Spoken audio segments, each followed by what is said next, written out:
Bonjour à tous, j'espère que vous allez bien. Alors aujourd'hui dans ce troisième épisode, on va voir en quoi le volume résiduel affecte notre compensation et comment le rencontrer le plus profond possible pourrait-il nous aider dans nos apnées. Alors si vous arrivez en cours de route, pour ne pas perdre le fil, je vous invite à cliquer sur ce lien en haut à droite pour commencer par la vidéo numéro 1 de cette formation. On se retrouve dans le PowerPoint tout de suite après le jingle, c'est parti.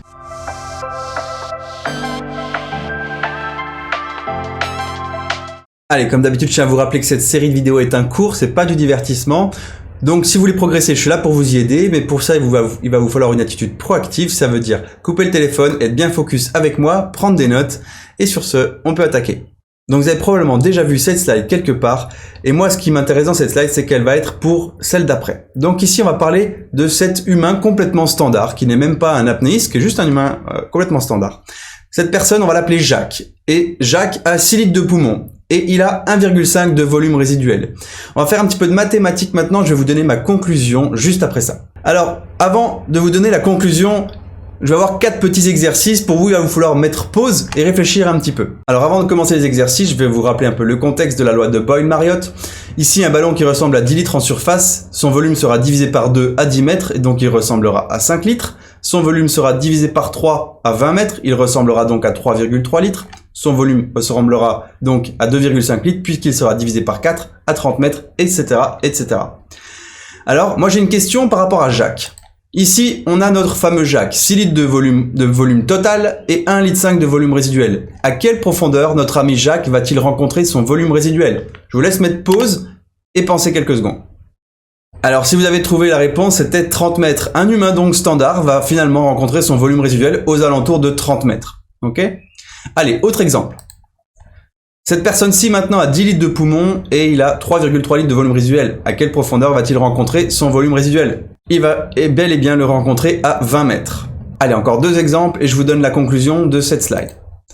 Ici, on a une personne maintenant qui a 12 litres de poumons, des gros poumons, un apnéiste, et 2 litres de volume résiduel. Alors, on va faire le calcul ensemble pour celle-ci. 12 divisé par 2 égale 6, c'est pas ça. 12 divisé par 3 égale 3 fois 4, 12, 4, donc c'est pas ça. 12 divisé par 4 égale 3, c'est toujours pas ça. 12 divisé par 5, ça fait des virgules. 12 divisé par 6, 50 mètres. Effectivement, cette personne va rencontrer son volume résiduel à 50 mètres, ok? Intéressant. Et maintenant, le dernier exemple est sur quelqu'un qui a 20 litres de poumons. Alors, c'est même plus un humain, c'est Superman. Et il a 10 litres de volume résiduel, ok? À quelle profondeur va-t-il le rencontrer? 20 divisé par 2 égale 10. Alors moi maintenant j'ai une question pour vous, et je vous invite à mettre pause pour y répondre. Est-il important d'avoir un petit volume résiduel pour pouvoir rencontrer son volume résiduel profond, ou alors des gros poumons? Alors c'était une question piège, il y a de grandes chances que vous soyez tombé dans le panneau malheureusement. Il est important finalement ni d'avoir l'un ni d'avoir l'autre, il est important d'avoir un grand écart entre les deux. Donc il faut le plus petit pourcentage, le plus petit ratio entre notre volume total et notre volume résiduel. Pourquoi? Parce que finalement on va pouvoir rencontrer notre volume résiduel plus profond comme cette personne-ci, et du coup ça va provoquer quoi? Ça va provoquer que cette personne sera complètement à l'aise à sortir de l'air de ses poumons jusqu'à 50 mètres. Personnellement, je peux sortir de l'air de mes poumons jusqu'à 80 mètres. Est-ce que c'est bien? C'est un autre débat. Comment? Ça aussi, c'est un autre débat dont on va parler un peu plus tard dans les vidéos. Ce qui est sûr, c'est que si c'est bien réalisé, si c'est bien fait, il n'y a aucun risque à sortir de l'air de ses poumons, même au-delà de son volume résiduel. Mais pour ça, il faut bien faire les choses. C'est très important et la bonne coordination. Je vais revenir plus tard encore une fois dans les autres vidéos dans le futur. Alors je vous fais une petite aparté pour vous dire que je me donne beaucoup de mal pour essayer de vous produire du contenu de qualité. Donc si vous aimez ça, faites-moi exploser ce bouton de pouce bleu. C'est facile, je veux autant de pouces bleus que de vues sur cette vidéo. C'est gratuit et ça mange pas de pain, alors lâchez-vous. Alors on a vu juste avant que c'était important d'avoir finalement un gros ratio entre la capacité pulmonaire et le volume résiduel. Et du coup, comment est-ce qu'on peut faire pour augmenter ce ratio? Il y a 2 possibilités. Diminuer son volume résiduel ou augmenter sa capacité pulmonaire. Ce qui serait bien sûr, c'est de faire les deux. Comment est-ce qu'on peut faire ça finalement? Ça va passer par l'assouplissement du diaphragme, assouplissement par écrasement de la cage thoracique, assouplissement musculaire, articulaire, cartilagineux au niveau de la zone sternale, d'accord?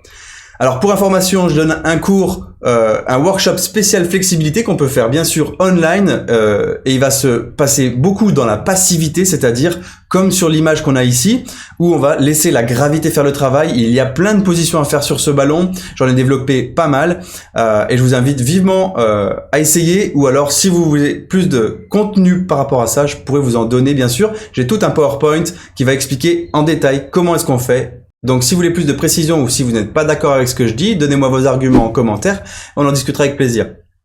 Allez, on va voir dans cette vidéo justement comment est-ce qu'on peut baisser notre volume résiduel, augmenter notre capacité pulmonaire. Alors on va reparler brièvement du sternocléidomastoïde qu'on a vu la fois précédente.